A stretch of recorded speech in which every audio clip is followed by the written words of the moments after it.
दोस्तों नमस्कार। तीन बड़े इंपॉर्टेंट टॉपिक केंद्रीय कर्मचारियों के लिए और पेंशन भोगियों के लिए। जुलाई का महीना चल रहा है दोस्तों, और जुलाई के महीने से ही कई बड़े इवेंट लगने शुरू हो जाएंगे।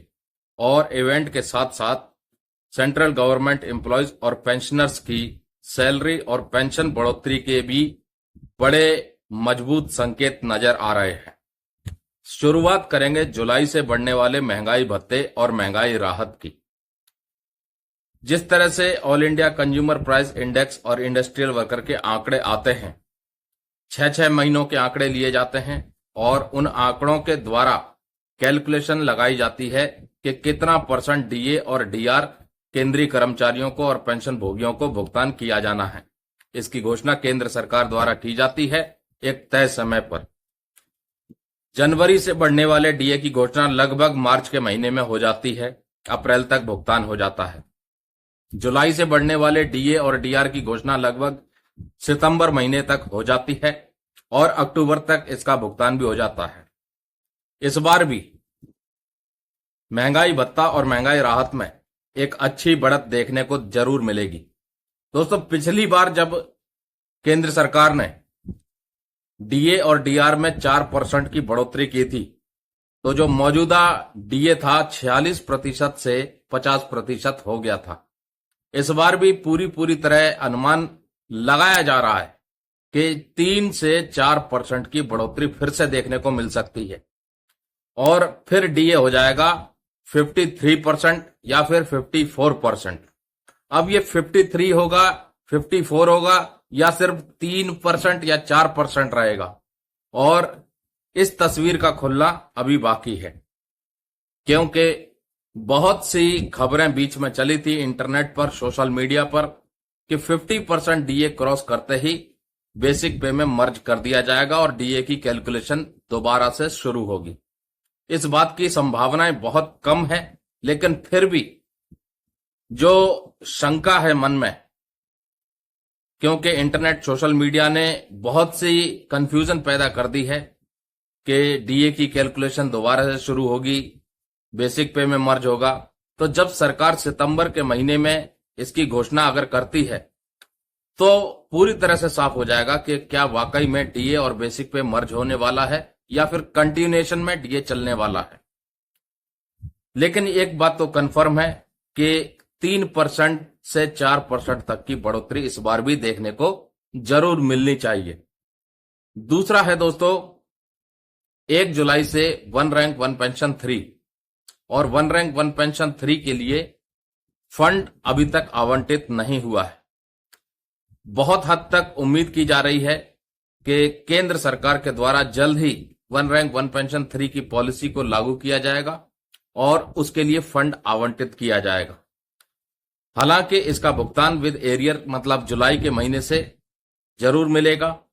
पिछली बार वन रैंक वन पेंशन 2 में काफी डिले हो गया था, जिसकी वजह से पेंशनरों को, पूर्व सैनिकों को बहुत लंबा इंतजार करना पड़ा।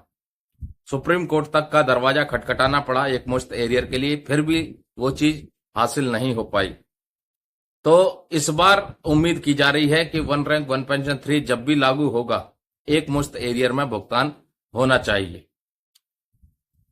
तीसरा है दोस्तों, जुलाई के महीने में पेश किया जाने वाला केंद्रीय बजट, जिससे कि बहुत सी उम्मीदें हैं। वित्त मंत्री जी से काफी आशाएं हैं केंद्रीय कर्मचारियों के लिए, पेंशन भोगियों के लिए। जो उनकी मांगें रखी जा रही हैं, उन मांगों के ऊपर कुछ ऐलान, कुछ प्रावधान जरूर निकाले। मांगों में क्या है? कॉमन मांगे हैं, आप सबको भी पता होंगी। 8वें वेतन आयोग का गठन, सैलरी रिवीजन, पेंशन रिवीजन के लिए।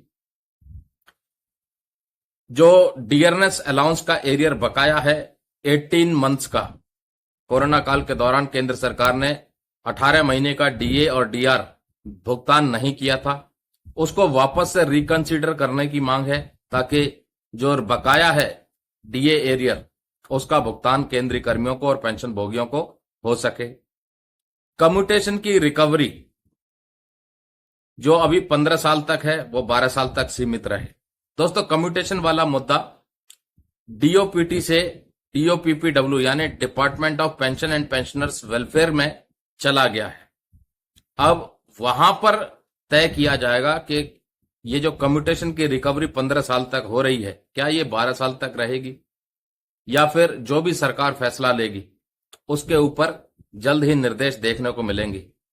लेकिन एक मुद्दा जो अभी भी पेंडिंग पड़ा हुआ है, जिसके ऊपर उम्मीद है कि ये जल्द ही सार्वजनिक रूप से लागू हो जाएगा, और वो है नोशनल इंक्रीमेंट। जो कोर्ट केस कर रहे हैं और जिनको कोर्ट की तरफ से रिलीफ दे दिया गया है, उनके फेवर में फैसला आ गया है, उनको तो भुगतान किया जाएगा। लेकिन उनका क्या, जिन्होंने कोर्ट केस नहीं किया?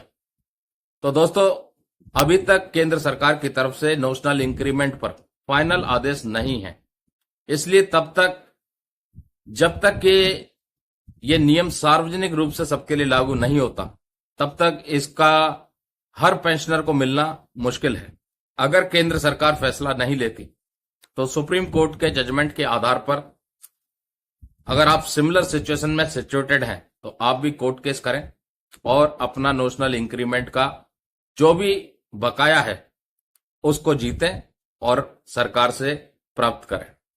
तो दोस्तों, कई चीजें अभी इवेंट में लगी हुई हैं। जुलाई का महीना बहुत ही महत्वपूर्ण है क्योंकि इस बार बजट पेश होना है, वो भी पूर्ण बजट, और पूर्ण बजट के माध्यम से फंड का आवंटन होता है अलग अलग डिपार्टमेंट्स के लिए, देश के लोगों के हितों के लिए, ताकि देश की व्यवस्था ठीक ठाक चल सके, सुचारू रूप से सरकारी काम हो सके। बहुत से लोगों को इस बजट से इस बार उम्मीदें हैं, खास करके टैक्स पेयर्स को। वित्त मंत्री जी क्या करदाताओं को, टैक्स पेयर्स को कुछ अच्छी राहत देने वाली है? इस चीज को देखना बहुत जरूरी है। क्या कोई टैक्स में छूट मिलने वाली है? छूट अगर मिलती है तो कितने लाख के ऊपर छूट मिलेगी, कितनी इनकम पर छूट मिलेगी, टैक्स स्लैब क्या रहेगा, ओल्ड टैक्स रिजीम और न्यू टैक्स रिजीम, क्या इसमें कोई संशोधन होने वाला है? ये सारी तस्वीर साफ हो जाएगी जब वित्त मंत्री जी निर्मला सीतारमण जी अपना केंद्रीय बजट पेश करेंगी। इसी के साथ साथ दोस्तों, अगर आपने चैनल को सब्सक्राइब नहीं किया है तो सब्सक्राइब जरूर कर लें, नोटिफिकेशन को ऑल पर क्लिक कर लें, ताकि जब भी हम कोई ऐसी वीडियो डालें जिसमें कि सेंट्रल गवर्नमेंट एम्प्लॉयज, पेंशनर्स और इकोनॉमिक जो व्यवस्था है उससे संबंधित कोई भी खबर हो, तो वो वीडियो आपको नोटिफिकेशन के माध्यम से पहुंच जाए। अंत में दोस्तों, फिर से उम्मीद करते हैं कि इस बार का केंद्रीय बजट सभी वर्गों के लिए, खास करके केंद्रीय कर्मचारियों के लिए, पेंशन भोगियों के लिए लाभदायक हो, टैक्स पेयर्स के लिए लाभदायक हो, सीनियर सिटीजन्स के लिए लाभदायक हो। इसी उम्मीद के साथ नमस्कार, जय हिंद, जय भारत दोस्तों।